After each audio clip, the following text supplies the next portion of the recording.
Yesu anasema, wacheni watoto wadogo waje kwangu, msiwazuie, maana ufalme wa mbinguni ni wao. Haleluya. Watoto wote wa Yesu, watoto wote wa Yesu, watoto wote wa Yesu. Watoto wote wa Yesu, watoto wote wa Yesu, watoto wote wa Yesu.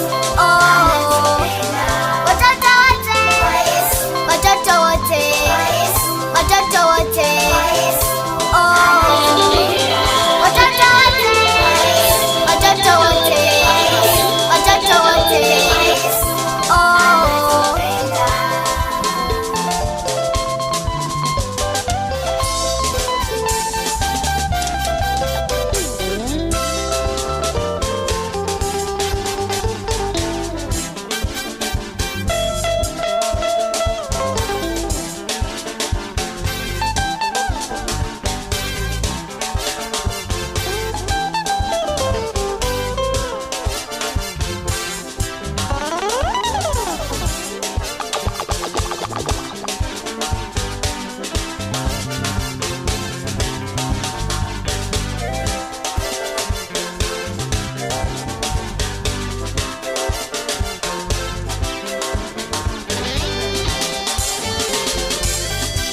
Yesu asema